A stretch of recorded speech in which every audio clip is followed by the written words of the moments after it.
May of 1994, you go to Charlotte, and you win. Yeah, and this is that same. This is the basically that same team that we started for the '91 season. Ran 5 races that year, 7 the next year, and that team built up to the point where we go to Charlotte in '94. And this is the absolutely crazy thing about that race weekend. There were 23 cars that failed to qualify. So you're talking, 66 cars there that weekend. That's how it used to be. What do you remember about that weekend? Well, we went to test. We went over the test, and we spent about a half a day, and the car was really, really good.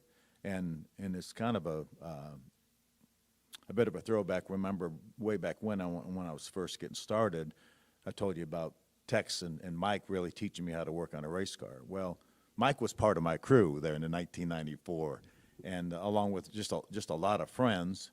And I had one full-time person helping me, Mark Connolly, but Mike and his guys would come from and pit the car and work not only pit the car but work with us during the race weekend or whatever. So Ted Conder, the late Ted Conder's a good friend of mine. He was a spotter, and he helped us. And when we tested, I knew we had a good car. And then we qualified, I don't know, somewhere around 10th, 12th, something like that, and I knew it was fast. And it was from the time they dropped the green flag, the car was fast. But again, there was a lot of competition. I mean, because there were 60-some cars, I mean, 15, 20 of them had Cup drivers in them. Not necessarily Cup teams running them, but Cup drivers. I mean, Dale Sr.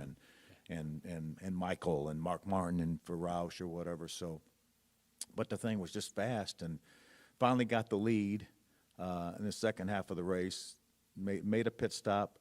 We had a lug nut get jammed in the lug wrench, and lost the lead. I said, "Don't worry about it. We'll get it back. Car's good enough. We'll get it back." So we finally chased Mark down and caught him and passed him and drove away.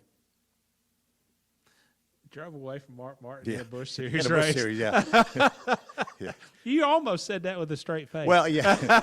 I remember when early on, going back early on, I finished like 4th at Darlington, which was really disappointing because Mark finished 3rd, and usually if if you finish behind Mark, you should have been 2nd, but Mark didn't win that day. But anyway, yeah, that was huge. I mean, that was huge. And we talked about how big it was to win at Bristol and how big it was to win at Talladega. But after what I'd been through probably the previous 5 years, I'm not sure that win at Charlotte wasn't the most special of my career, honestly. Well, everybody's there. It was Charlotte. Yeah. I don't know that you could have wanted a better track at that time. So yeah. And again, just and we did it. We did it ourselves. I mean, it was our team, Marcia and I's team, and we just with a bunch of friends. Again, one full-time employee, and just a bunch of people that just wanted to help and wanted to be there, and just friends,